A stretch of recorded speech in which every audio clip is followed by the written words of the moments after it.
This has been troubling me.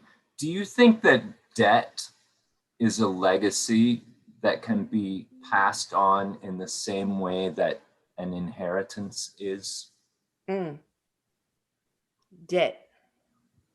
Financial, we talk about the legacy of slavery, and I have trouble with that. You know what I mean? Like reparations, what does it mean? But like inheritance, like the death tax, I hate that term so much. It's ridiculous. But people leave their legacies to be inherited in a monetary value. Is it possible for debt to be passed on as a legacy, do you think? Financial debt is passed on from one generation to the next. Yeah.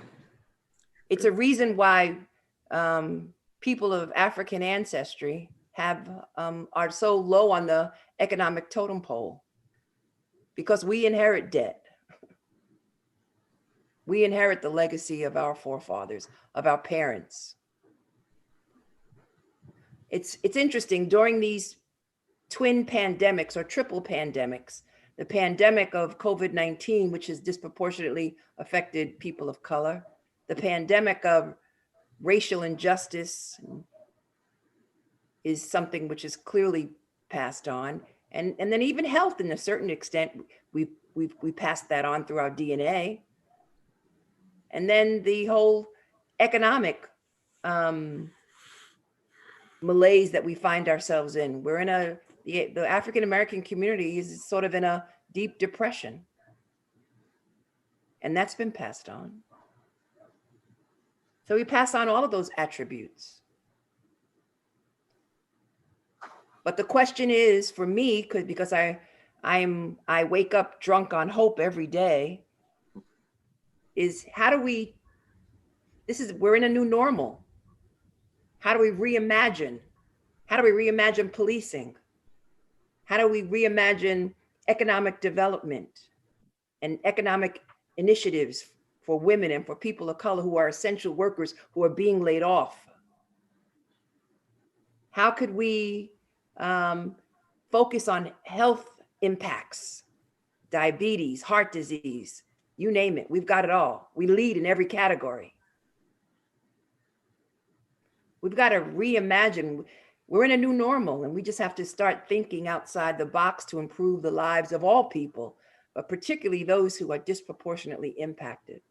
So Weeksville was founded in response to a New York state law in 1821 that required African American men, obviously, to have $250 worth of property to be able to vote.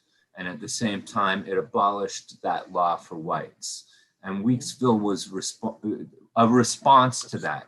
Like, what are the connections that you see to today in Florida, North Carolina, and everywhere?